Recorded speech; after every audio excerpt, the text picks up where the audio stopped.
je vous prends donc aujourd'hui pour ouvrir un nouveau vlog. On est jeudi, je viens ouvrir un vlog un jeudi. Alors, de dernier vlog, je crois que j'étais en train de commencer un nouveau roman. C'était donc un roman pour le prix Relais Kit Kat. C'est donc Meurs mon ange de Clarence Spitz. Qui est donc un thriller qui est assez spécial, qui se passe sur donc, deux continents, sur donc, Amsterdam, Bruxelles et en Indonésie à Bali. Donc en fait c'est des histoires de corps retrouvés sans tête dans les deux villes et en fait on se rend compte qu'il y a quelque chose qui est lié. En fait il y a quelque chose qui lie ces deux affaires et voilà, pour l'instant moi je suis à là. Et ouais, j'ai lu, je suis bientôt à la moitié du livre. J'aime bien, j'aime beaucoup même, c'est sympa, c'est bien rythmé, on veut savoir pourquoi ces affaires sont liées. C'est pas mal, vraiment, j'aime bien.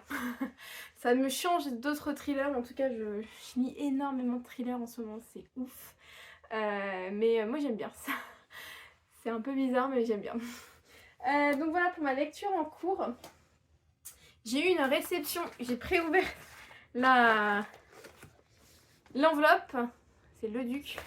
Alors, pour tout vous dire, en avril, donc bientôt, mi-avril, j'ai une rencontre avec un auteur pour parler d'un de ses livres qui vient de... En fait, son Instagram m'a proposé en fait de rencontrer un auteur qui vient juste de sortir son livre. Et donc en avril, je vais le rencontrer. Et donc cet auteur, c'est Benjamin Carteret. C'est Perséphone. Il est sorti là cette semaine en plus, donc super contente de l'avoir. Je ne pensais pas que c'était un petit bébé comme ça. Ah oui, il fait quasiment 600 pages. Donc je me le suis calée dans mon planning de lecture en avril pour pouvoir en fait le lire.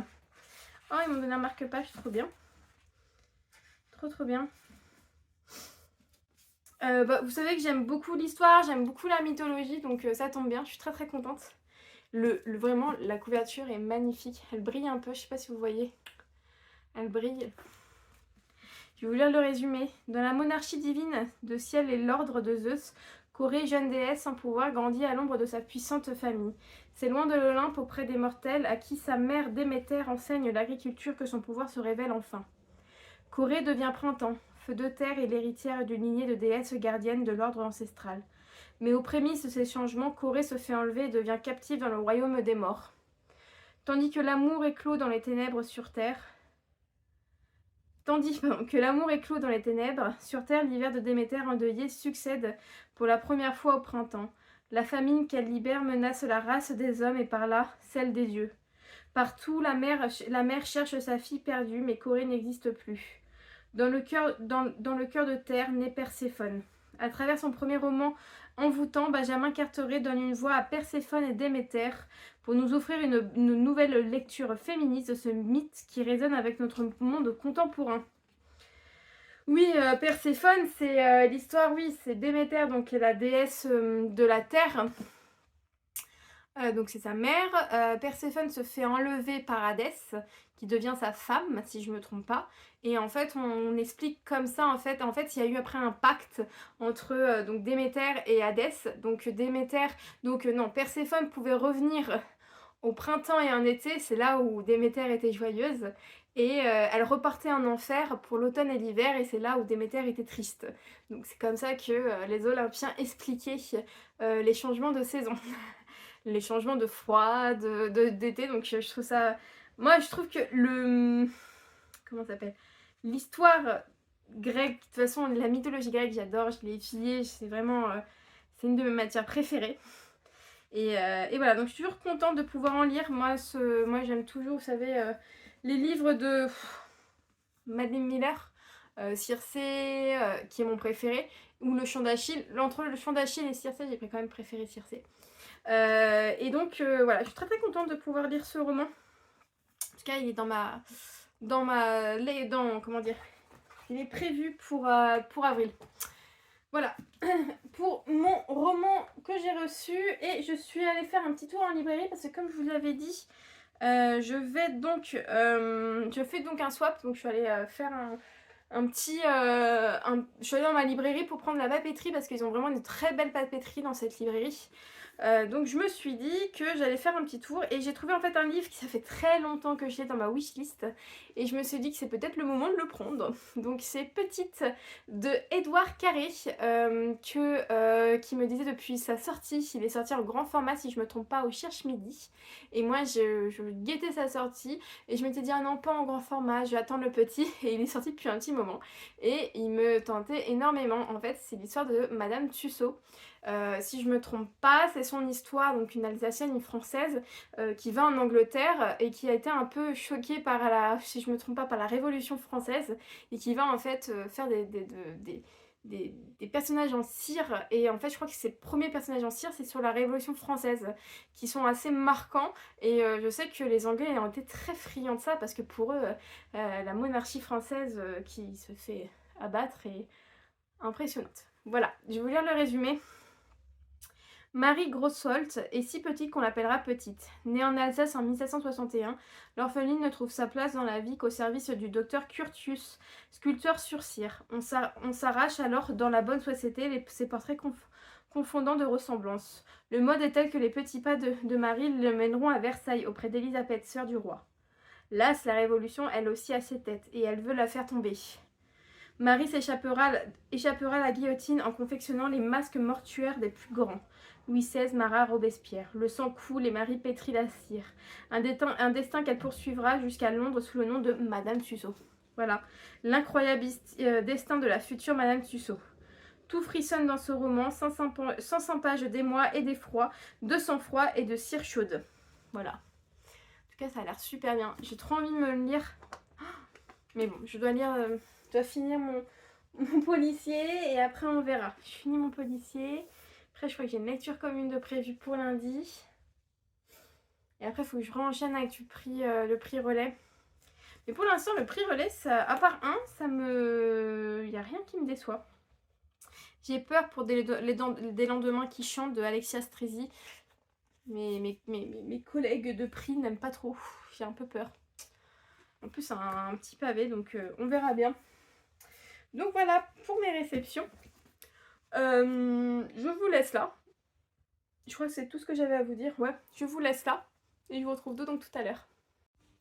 Hello, j'espère que vous allez bien. Je vous prends dans un endroit différent. Je vous prends en fait pour vous parler donc d'une réception que j'ai eue et de ma lecture en cours. Je trouve que l'image est dégueu. Bon, j'espère que ça rendra bien. Donc pour ma lecture en cours, je suis toujours sur le Clarence Pitts, Meurs ou mon ange. Je vous avoue que j'avance assez lentement. J'ai avancé assez lentement ce week-end parce que j'avais du monde. Mais là, vraiment, je suis à la fin. Je pense le finir là ce soir, enfin. J'aime beaucoup, hein. J'aime vraiment beaucoup, beaucoup. C'est très... comment dire? C'est très intriguant, très malaisant aussi, je dirais, parce qu'il y a des scènes qui sont très malaisantes, mais c'est une bonne lecture et c'est très dépaysant. Voilà, c'est très très dépaysant. Ça se passe donc en Thaïlande, à Amsterdam, et après les deux sont reliés et c'est vraiment très très bien.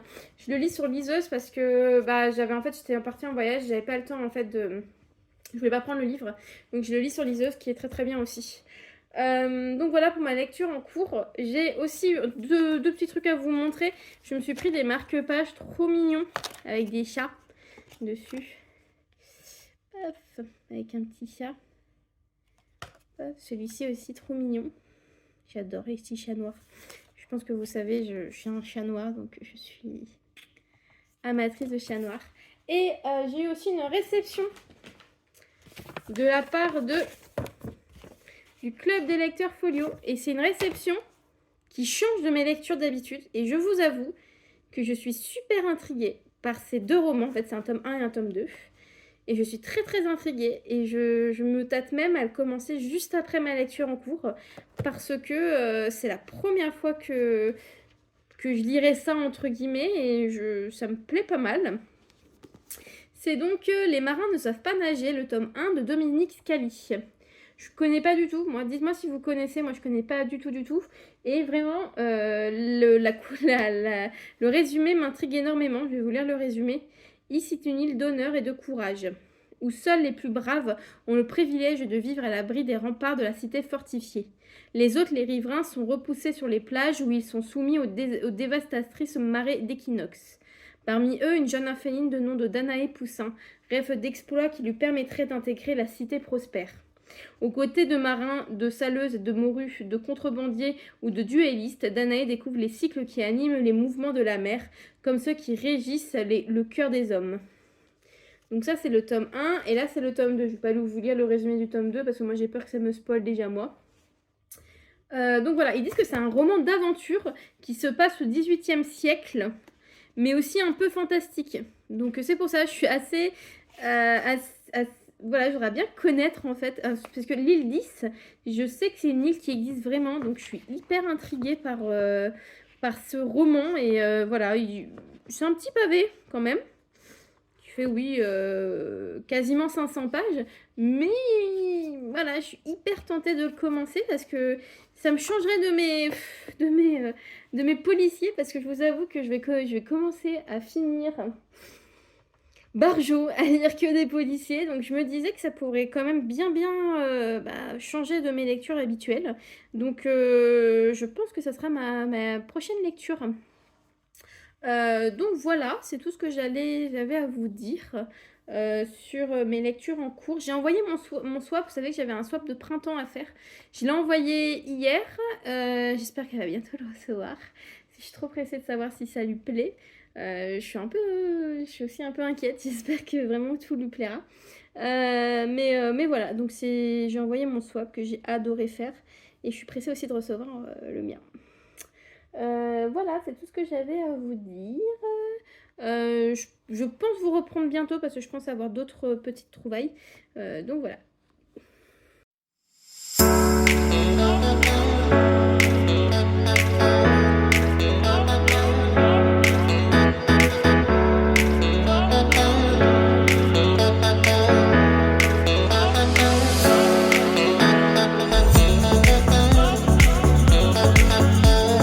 Hello, j'espère que vous allez bien. Aujourd'hui on est lundi de Pâques.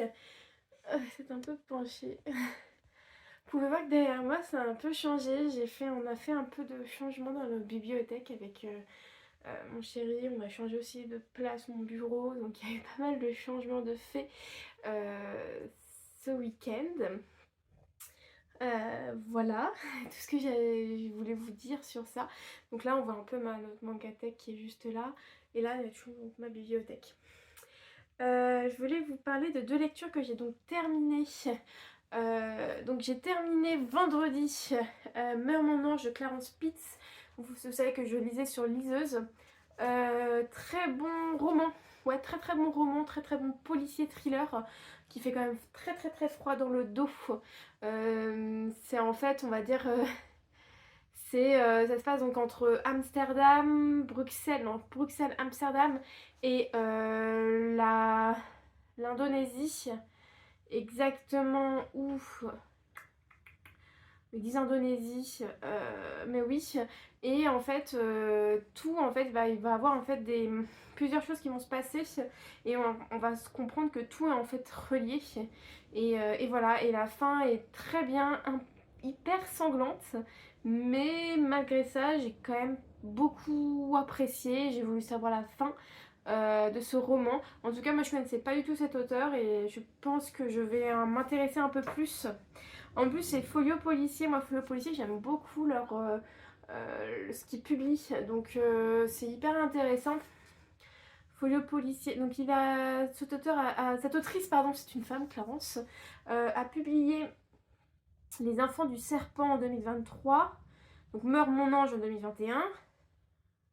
Ineffaçable en 2021 et La parole du chacal en 2020. Donc là, elle a sorti à nouveau Les Enfants du Serpent. En tout cas, voilà, c'était une très très bonne lecture, et voilà, donc c'est un petit policier, il fait pas 400 pages, donc voilà. J'ai donc enchaîné sur une autre lecture parce que j'avais une lecture commune de prévue pour aujourd'hui, donc je voulais quand même lire quelque chose, et comme c'était mars, donc, qui dit mars au féminin, et je voulais lire depuis très longtemps ce roman qui était dans ma palle et qui me disait énormément, parce que c'est un roman qui est vraiment dans l'époque et qui avait fait beaucoup de bruit à sa sortie.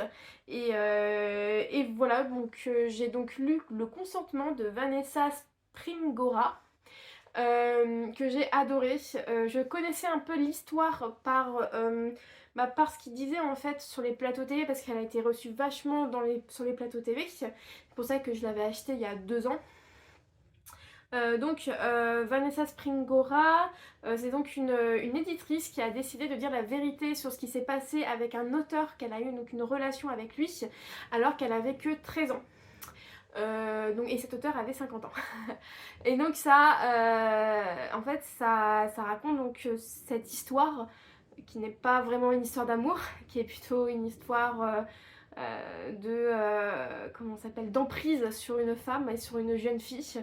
Et il y a beaucoup dans ce roman, beaucoup de, pas de questionnement, mais plutôt de se dire qu'à cette époque, donc dans les années 80, il y avait quand même une remise en question des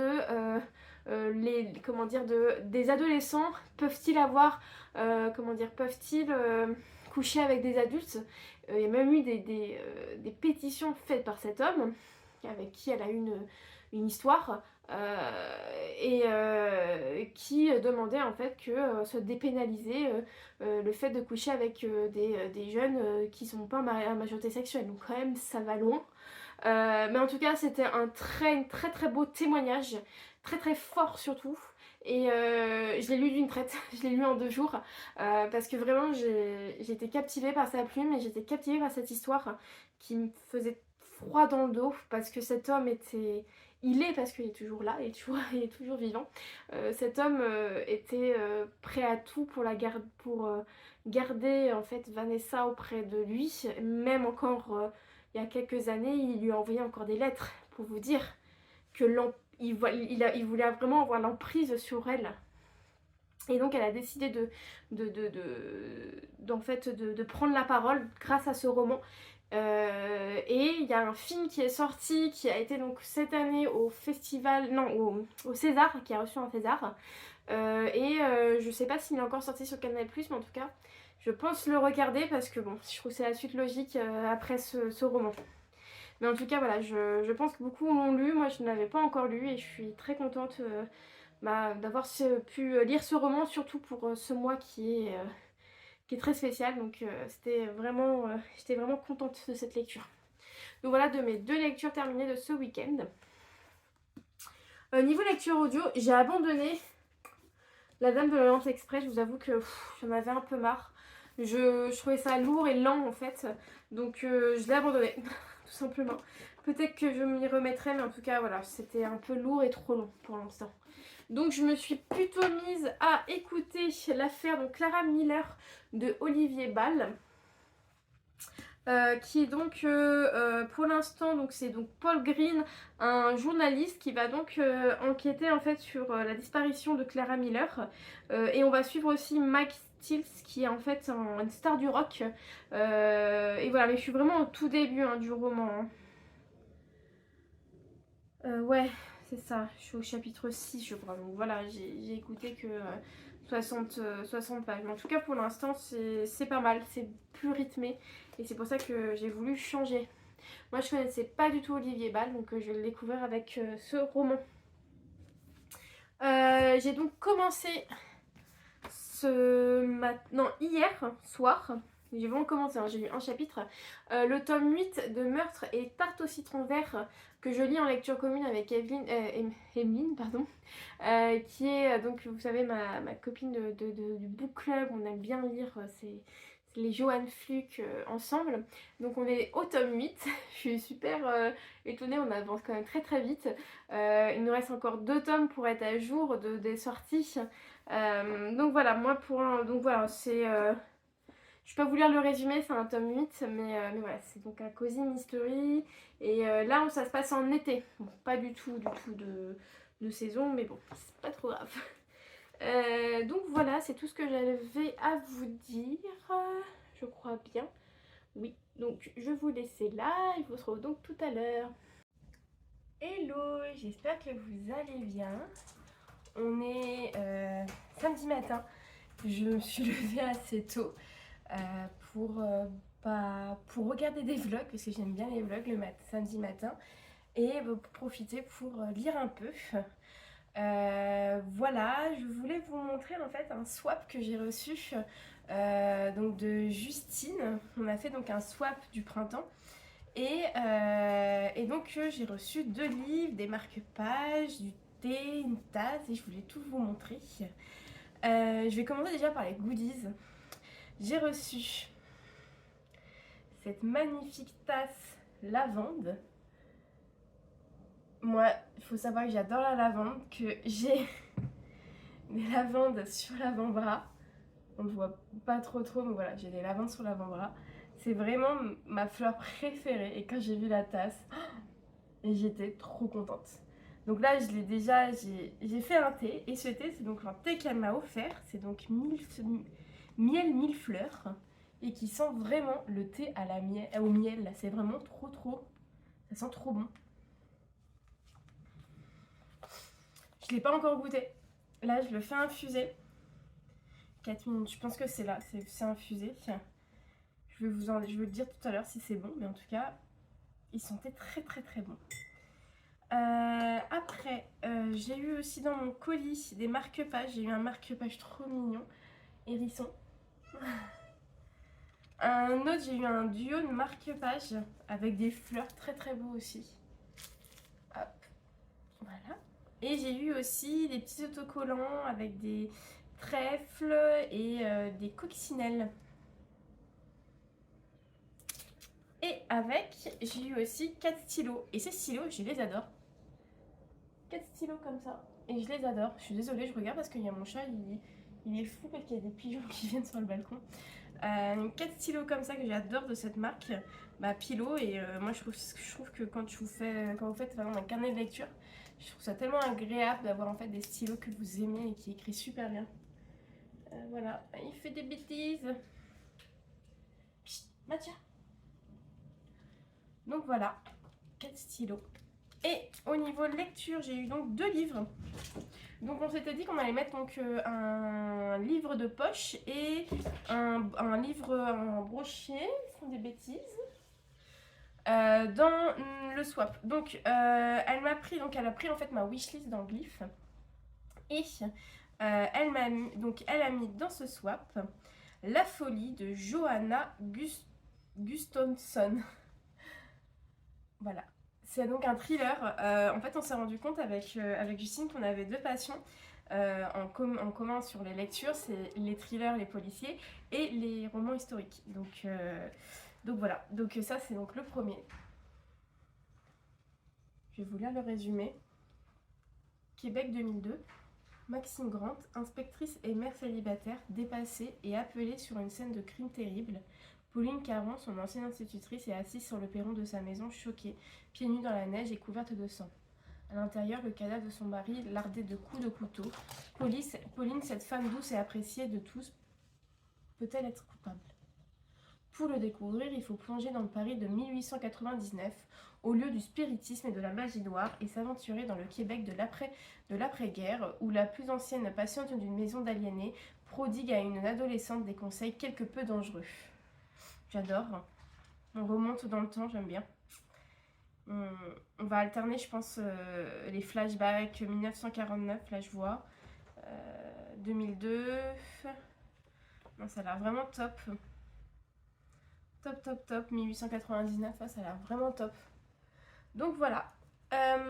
Pour le deuxième roman, alors c'est une autrice que j'avais déjà lue avec La Villa aux étoffes.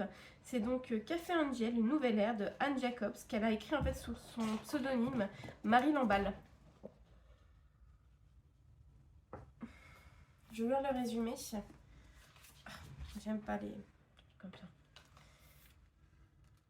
Wiesbaden, 1945. La jeune Idle a du mal à croire à sa chance. La guerre est finie et le café Angel a été miraculeusement sauvé. Idle rêve de redonner à l'entreprise familiale le prestige qu'elle avait autrefois quand ce café emblématique de la région réunissait artistes et personnalités influentes. Pour cela, elle ne peut compter que sur elle-même et sur sa mère, son père et ses frères n'étant pas revenus du front français. Grâce au marché noir florissant, elle parvient à rouvrir le café et les clients affluent. les soldats américains comme des Fraulein, ceux qui ont réussi à garder leur possession pendant la guerre comme ceux qui ont tout perdu. J'ai mon chat, il joue avec. Il m'a ramené un fil. Qu'est-ce que tu fais? Psst. Contre toute attente, le père de Heidel est libéré et rentre chez lui. Mais à peine retrouvé, la joie est de courte durée. Maintenant que son père est de retour, Heidel est reléguée à un rôle de serveuse. Et lorsqu'une belle jeune femme réfugiée de Prusse orientale se présente au café comme sa cousine Louisa, c'est le cœur de tous les habitants de l'immeuble et de tous ceux qui fréquentent le café que la nouvelle venue va conquérir, y compris celui de l'amour de jeunesse de Heidel. Un roman choral passionnant dans lequel se croisent au café indien une foule de personnages tout plus attachants les uns que les autres. On aura envie de faire un tour et de compter parmi les clients et les amis des coches irrésistibles. Donc ça se passe en Allemagne, si je ne me trompe pas. Parce que déjà la Villa aux étapes se déroulait en Allemagne. Moi, il faut savoir, la Villa aux étapes, j'ai lu le tome... Ils sont fous, mes chats. Le tome 1 et le tome 2. Et après, j'ai arrêté, pas parce que j'aimais pas, c'est parce que c'était pas du tout... J'avais pas le mood de le lire, en fait, tout simplement. Donc voilà, il court partout, je n'ai marre. Donc voilà, ça donc c'est donc le deuxième roman, très contente. Et je veux aussi vous parler de ma lecture en cours. Je suis donc sur le tome 8 de Meurtre et tarte au citron vert que je lis avec Emeline. Je l'ai commencé lundi, on est samedi. Voilà, il me reste, je suis à plus de la moitié. Il doit me rester 150 pages à lire. J'aime beaucoup le roman, c'est juste que j'étais très fatiguée cette semaine, j'ai pas pu trop me reposer. Et les seules fois où j'ai pu lire, c'était vraiment dans les transports. Donc j'avance un peu lentement, mais j'aime beaucoup. J'aime beaucoup. Émilie, je sais qu'elle a déjà terminé et qu'elle a aussi beaucoup aimé. Donc voilà, c'est toujours sympa de retrouver Lana Swanson et son chat moche, qui s'appelle vraiment moche, pour des nouvelles aventures. Voilà, c'est tout ce que j'avais à vous dire. Je vous laisse là. Je sais pas si je vous reprends ce week-end, peut-être, à voir. Donc voilà, je vous laisse là et on se retrouve tout à l'heure. Hello, j'espère que vous allez bien. Aujourd'hui on est donc lundi. Je vous prends parce que j'ai fini une lecture. Je voulais vous parler donc de mes lectures là qui vont arriver, de ma lecture audio et d'un petit craquage que j'ai eu en librairie. Petit. Donc voilà, je vais peut-être vous parler déjà de mon craquage. J'ai donc craqué pour 2 romans. Le premier, c'est le dernier de Karen Pond qui est sorti donc en poche, qui est donc Prendre la vie comme elle vient. Karen Pond, j'ai lu un livre sur Noël. Embarquement immédiat pour Noël. Que j'avais aimé, que c'était sympa pour Noël. Et on m'a dit que du bien sur celui-ci, donc je me suis dit que ça me tentait pour cet été surtout. C'est un tout petit roman de 280 pages, donc voilà. Petit roman, je trouve, d'été, j'aime bien. Je vais vous lire les résumés. Alice, 40 ans, mène une existence bien rangée. Pourtant, un jour de février 2022, un coup de fil va tout faire basculer. Son mari, Emeric, est victime d'un grave accident de voiture. On devrait être prévenu que la vie va s'effondrer, juste pour avoir le temps de graver dans sa mémoire la saveur de l'insouciance. Après l'événement, Alice devra s'adapter, se réinventer, pour qu'enfin, au bout de la route, l'espoir triomphe. Voilà, ça a l'air un peu cosy, j'aime bien moi. J'aime beaucoup Karen Pont, donc j'ai en tout cas aimé beaucoup son roman de Noël. Donc voilà, donc je suis très impatiente de pouvoir le lire.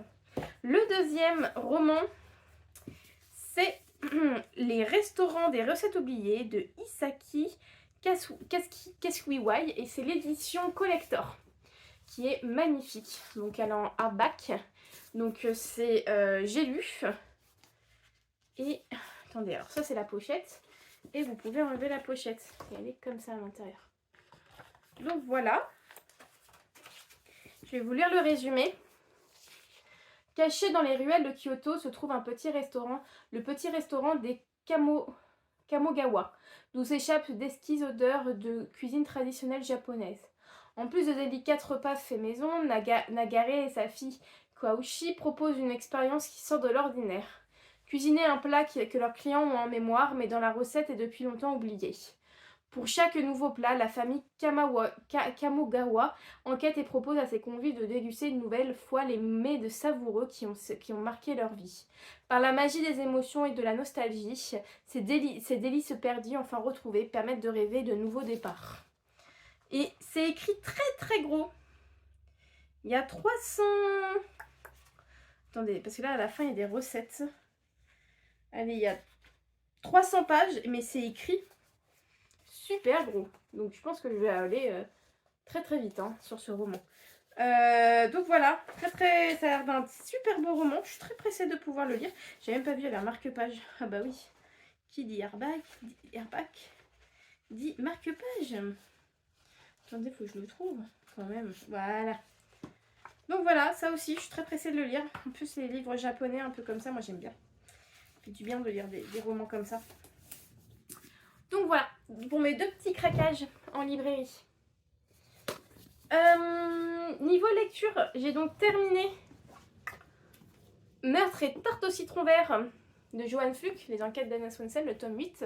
Comme d'habitude, j'ai aimé. C'était encore très sympa. Encore une fois, il y a un plot twist pour ça. Non, pas un plot twist. Il y a une fin qui nous laisse un peu sur notre fin. Donc on veut savoir un peu ce qui va se passer. Donc voilà, je suis très pressée de lire la suite. Je vais voir avec Emeline si on peut pas enchaîner peut-être en jouant sur la saga. Et peut-être voilà, pouvoir bien... Parce qu'il nous reste que 2 romans pour être à jour. Donc je suis assez contente.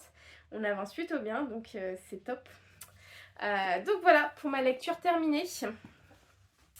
Niveau lecture audio, je vous avais dit que j'avais abandonné en fait La Dame de l'Orient Express et j'avais en fait commencé l'affaire Clara Miller de Olivier Ball, qui est donc si je me trompe pas, un thriller, et je l'ai bien avancé aujourd'hui parce que comme j'ai vite fini. Tac, faut que je vous dise où j'en suis. Je crois que je suis pas loin là. Attendez, je dois être... Voilà, je suis là.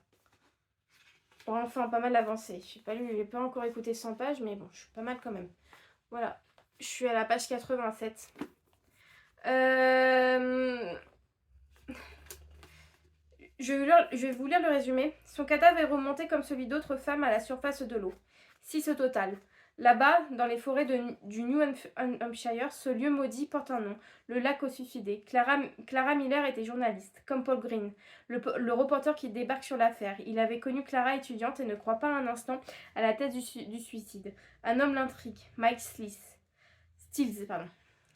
l'immense rockstar qui vit retranché à quelques kilomètres de là, entouré d'une poignée de fidèles prêts à tout pour défendre son intimité dans un manoir transformé en forteresse. Mais Paul lui a tout son temps.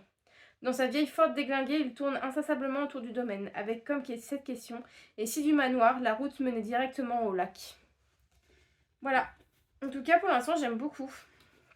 Beaucoup de mystère. En tout cas, c'est un très bon roman. Voilà pour ma lecture audio. Donc, j'ai terminé le tome 8 de Johan Fluck, et je vais donc commencer le soir. Parce qu'en fait, je vais lire 2 livres. Parce que le livre là que je vais vous présenter, il est assez coriace. Et je vous avoue que je ne me vois pas l'emmener avec moi dans les transports et tout. Donc je vais en lire un autre dans les transports. Donc je vais lire donc Chez moi Perséphone de Benjamin Carteret. Donc c'est un roman sur la déesse Perséphone. Je vous avais déjà lu le résumé, je crois, sur un vlog, sur un dernier vlog. Parce que tout simplement, je rencontre l'auteur. La semaine prochaine. Ah, sympa sa biographie. Il est historien d'art et consultant en communication dans le milieu de la culture. Intéressant. D'accord, ok, c'est intéressant.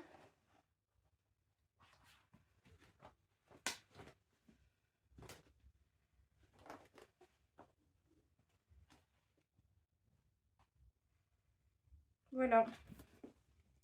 Donc le roman que je vais lire chez moi. Et dans les transports, je vais donc commencer Des lendemains qui chantent d'Alexia Strezzi. Vous savez, c'est un roman que je dois lire pour le prix Relais. Vous l'avez déjà présenté. Et ben, je pense que je vais le lire. C'est un beau petit roman de 600 pages.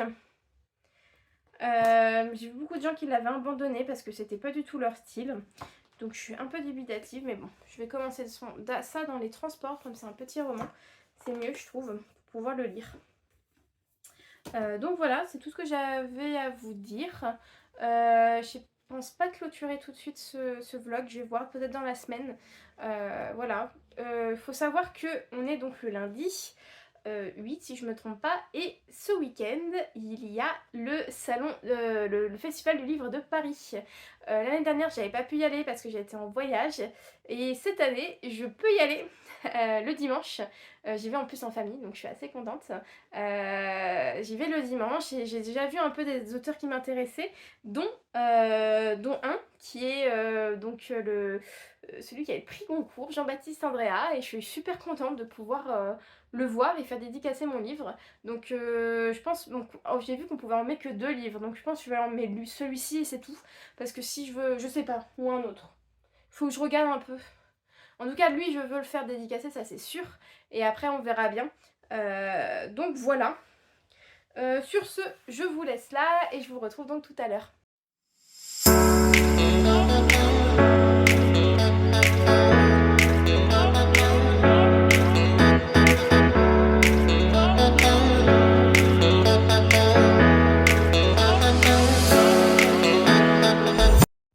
Hello, je vous prends donc aujourd'hui pour clôturer ce vlog, mais je vous clôture d'une très bonne façon parce que je vous montre, attention, mon craquage au Festival du Livre de Paris. Enfin, mon craquage. J'ai pas fait de vieux os, tout simplement parce que j'ai fait le tour des auteurs que je voulais, j'avais fait une petite liste et voilà, j'étais un peu fatiguée, donc j'ai préféré rentrer chez moi.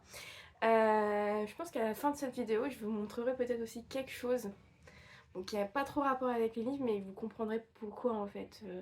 Il y a eu pas mal de changements dans les vlogs et voilà, bon bref.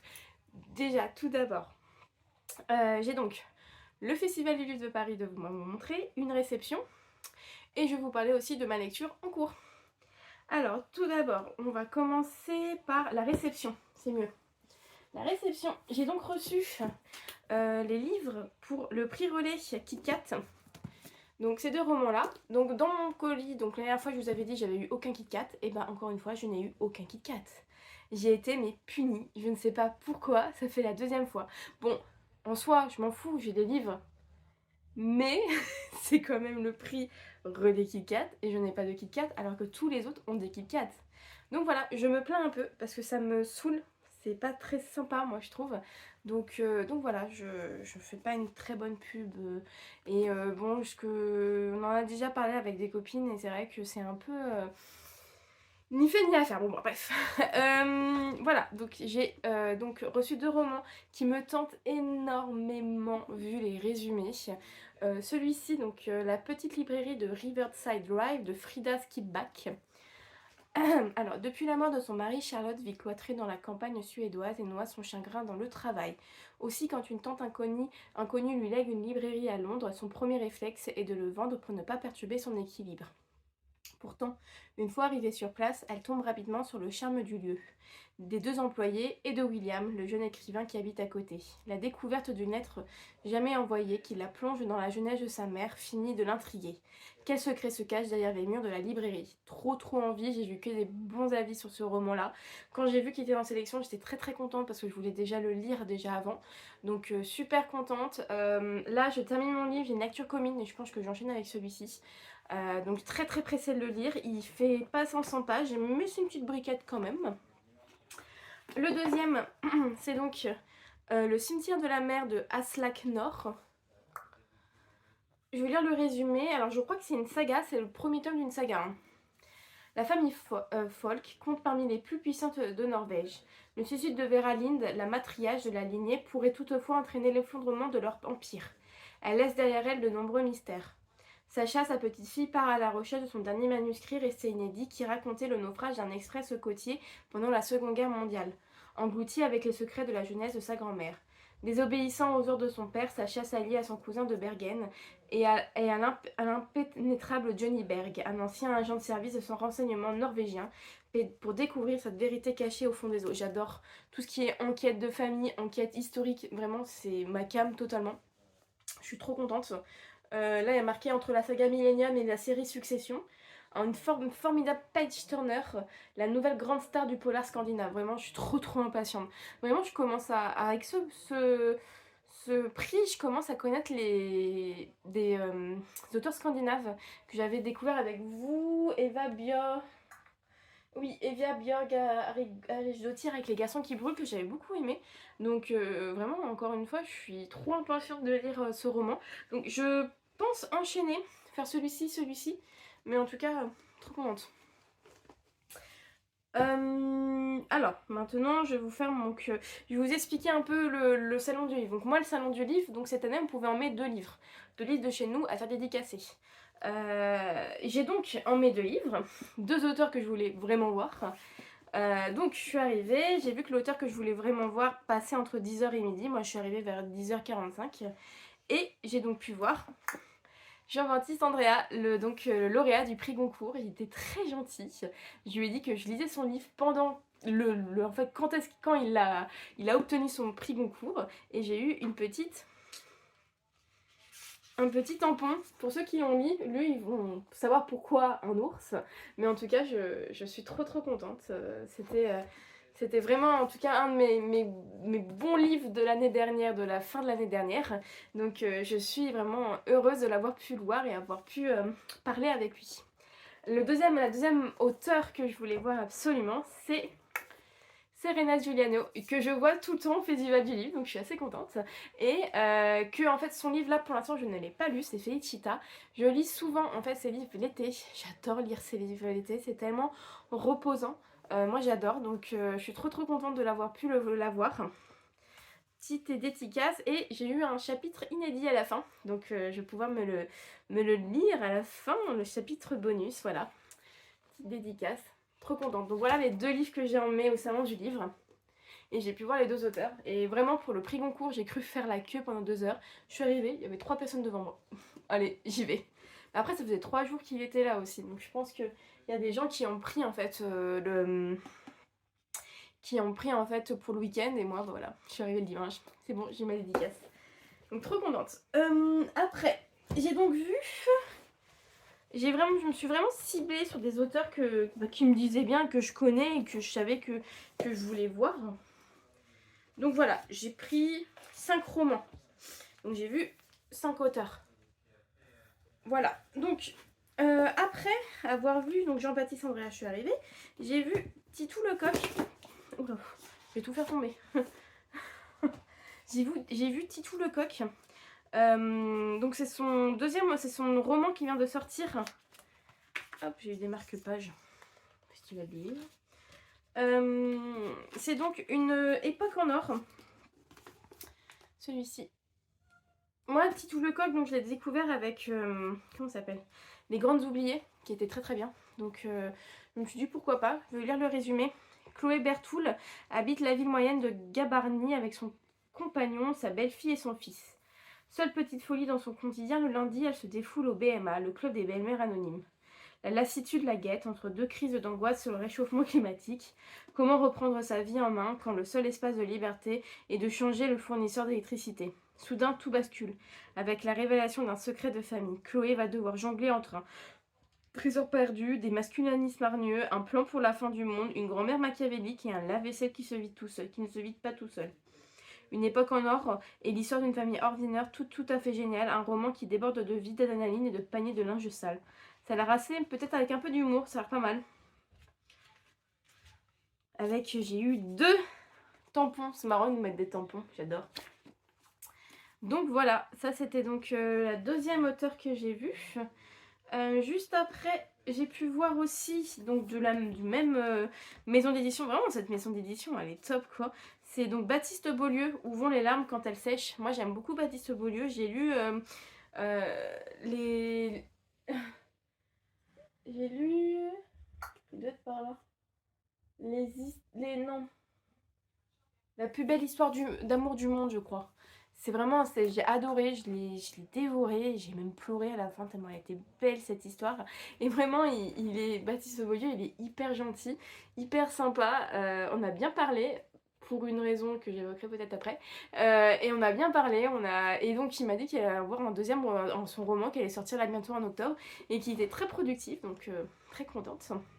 Alors, le résumé. Jean a 36 ans, il fume trop, mâche des chewing-gums à la menthe et fait ses visites de médecin de famille à vélo. Il a supprimé son numéro de portable sur ses ordonnances. Son cabinet médical n'a plus de site internet. Il y a trop de patients. Jusqu'à ce soir, il déborde de la salle d'attente dans le couloir sous le patio. Tous les jours, Jean entend des histoires. Parfois, il les lit directement sur le corps des malades. Il lui arrive de se mettre en colère, mais il ne pleure jamais. Ses larmes sont coincées dans sa gorge. Il ne sait plus comment pleurer depuis cette nuit où il lui a manqué 6 minutes. Ça a l'air vraiment top. De toute façon, moi, j'adore l'écriture. Il m'a fait aussi un petit dessin. J'adore. Voilà, vraiment super sympa le Baptiste Beaulieu, vraiment j'ai adoré. Et juste à côté de Baptiste Beaulieu, et ben en fait mon copain il faisait la file d'attente et on a vu Benjamin Lacombe, je suis trop contente. Donc il a pris un pour son frère et nous on s'est pris celui-ci sur les chats, vous savez qu'on adore les chats, qu'on a 2 chats. Donc voilà, trop mignon. Il nous a fait un petit dessin, un petit chat noir, trop mimi. Donc voilà, je suis trop contente. C'est sur moi de toute façon Benjamin Lacombe, j'ai une grosse collection, j'en ai 1, 2, 3. Oh, j'en ai au moins 5 de Benjamin Lacombe. Moi j'adore les Benjamin Lacombe.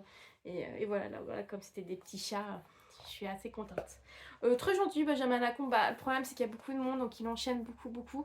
Donc on n'a pas trop le temps de trop le discuter, mais très gentil tout de même. Après l'après-midi, j'ai donc vu donc Serena Giuliano, mais j'ai aussi eu donc un auteur en fait qui est pas trop connu, c'est un auteur canadien, québécois. Il faut savoir que c'est le Québec qui était donc à l'affiche pendant donc ce festival. Et donc moi je l'avais vu un peu passer sur les réseaux, ce roman. Et donc je le vois et je fais ah bah trop bien, moi je suis trop contente, je le prends. Il fait ah bah dis donc vous êtes allé vite. Je fais ouais mais moi j'adore les romans des thrillers du 19e siècle, donc moi ça m'attire tout de suite. Donc voilà, donc ça s'appelle Hervé Gagnon Jacques, les enquêtes de Joseph Laflamme. Donc ça c'est un tome 1. Et il m'a dit que déjà comment ça s'appelle, au Canada, il y a déjà 7 tomes qui est sorti, et là en France, donc ils vont bien les sortir. Le 7e tome va sortir au Canada, donc là on est, je crois qu'il y en a, oui, il y en a 6 qui sont sortis en France. J'adore, il y a qu'il y a vraiment du sang là. Je vais vous lire le résumé. Montréal, août 1891. Par un matin de canicule, on découvre le corps horriblement mutilé d'une prostituée dans une rue de Red Light. Ce meurtre est le premier d'une série comme jamais Montréal l'en a connu et qui ressemble à s'y méprendre aux assassinats commis par Jacques Léventreur à Londres en 1888. Joseph Laflamme, journaliste du quotidien Le Canadien, en mal au travail, fouille l'affaire malgré l'opposition des autorités et des mystérieux francs-maçons. Un fou imite-t-il le célèbre tueur ou Jacques Léventreur lui-même a-t-il traversé l'Atlantique pour mieux servir à Montréal? Vraiment, ça a l'air top. Et j'ai vu qu'il était docteur en histoire, qu'il avait aussi une maîtrise en muséologie, mais en fait, cet auteur, il a fait pas quasiment les mêmes études que moi, donc je trouve ça trop bien. Je suis hyper impatiente de le lire, vraiment, sur Jacques Léventreur en plus. Bah, vous savez que je suis assez férue d'histoires un peu comme ça au 19e siècle, qui se passe un peu à Paris et même à Londres, donc victorienne, donc j'adore. Et la dernière auteure que j'ai vue, et pas des moindres, c'est donc Tatiana de Rosnay. J'adore la couverture, elle est brillante. Poussière blonde, donc son nouveau roman. Au départ, ça me disait pas trop de le prendre parce que ça parlait de Marilyn. Et moi, Marilyn Monroe, c'est pas mon truc. Et en fait, ça ne parle pas vraiment de Marilyn. Ça parle d'elle, mais sans vraiment parler d'elle. Et il y a une autre, en fait, c'est un autre personnage principal qui on va vraiment tourner autour d'elle. Donc c'est pour ça que ça m'a convaincue. De toute façon, moi, je l'avais vue à la grande librairie. Et ça m'avait quand même assez convaincue. Je vais vous lire le résumé. Un matin, Pauline est appelée pour nettoyer la suite 614 du Mapes Hotel. Alors qu'elle pense trouver une chambre vide, une femme apparaît à garde, Mrs. Arthur Miller, alias Marilyn Monroe, dont le séjour à Reno marque la fin de son mariage avec le célèbre dramaturge et le tournage infernal d'un film à légende noire, Les Désaxés. Avec pour décor une immensité aride du désert du Nevada et ses chevaux sauvages, les Mustangs poussière blonde racontent le choc d'une rencontre inoubliable entre deux femmes que seul le hasard pouvait réunir. Oh, pardon. Pardon. Donc voilà. Donc le dernier auteur que j'ai vu. Je l'avoue, j'ai été assez raisonnable parce que déjà, comme je vous ai dit, j'étais très fatiguée. Donc hier j'étais au mariage, donc je pouvais pas non plus. Voilà ma petite palle. Je pouvais pas non plus trop rester. Mais en tout cas, je suis très contente en tout cas des auteurs que j'ai vus. Et c'est ça le principal. Niveau lecture en cours, je suis donc toujours sur la lecture des Lendemains qui chantent de Alexia Streffy pour le prix Poche Relais KitKat. C'est donc, je suis à la moitié. Je lis assez lentement. Le début a été très catastrophique parce que j'ai trouvé ça... J'arrivais pas à trouver un contexte, une histoire, là non plus. Mais j'aime bien en fait, ça raconte vraiment l'histoire de... comment il s'appelle? D'un ténor... comment il s'appelle? Elio Leone. Et c'est vraiment pas mal. Pour l'instant, j'aime bien. En fait, c'est vraiment son histoire à lui. En Italie, puis en France. Comment il a fait ça, voilà, comment il a découvert qu'il avait une voix extraordinaire. Pour l'instant, ça va. Mais si dans 50 pages, ça avance pas, je pense que je vais l'arrêter parce qu'à un moment donné, il n'y a pas de fil d'histoire en fait. C'est ça qui me gêne dans ces romans-là, c'est qu'il y a, ok, il y a l'histoire du personnage principal, mais il n'y a pas un fil rouge. On ne donne pas en fait assez à manger, moi je trouve, comme on dit, et c'est ce qui me dérange un peu pour l'instant. Donc à voir. De toute façon, j'ai une lecture commune qui commence dès demain, donc je vais devoir le mettre en pause. Je verrai bien.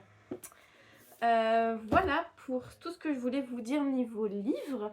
Et donc je pense que je vais en profiter dans cette vidéo là. J'ai pas fait l'annonce sur Instagram, donc je me dis que je pourrais peut-être vous faire l'annonce sur YouTube. Donc voilà, donc les raisons pourquoi je suis assez malade, assez fatiguée, c'est parce que tout simplement j'attends un petit bébé. Voilà, on voit un peu mon ventre s'arrondit. Et voilà, je m'étais dit, bah, c'est peut-être le temps de vous le dire. Mon petit ventre s'arrondit, donc pourquoi pas vous en parler. Et voilà, donc c'est pour ça que je suis assez fatiguée depuis janvier, que j'ai dû être arrêtée un petit moment. Mais là, tout va mieux. Des petites fatigues, mais ça je pense que c'est normal. Mais voilà, c'est ce que je voulais vous annoncer. Mon rythme de lecture a un peu changé, comme vous avez pu le voir. Mais j'essaie toujours de filmer des vidéos, j'essaie toujours de vous donner envie de lire des livres. Donc voilà, rien ne va changer, ne vous inquiétez pas. Enfin, je l'espère, en tout cas jusqu'à l'arrivée de bébé. Quand le bébé sera là, je ne suis pas sûre voilà, que je continue comme ça. Mais voilà, c'était juste pour vous le dire et vous l'annoncer, enfin. Donc voilà, je vous laisse là. J'espère que ce vlog vous a plu, que vous avez eu des idées de lecture. Dites-moi en commentaire ce que vous avez aimé, ce que vous n'avez pas aimé comme roman. Moi, ça m'intéresse énormément. Et voilà, donc je vous laisse là et je vous retrouve donc dans une prochaine vidéo.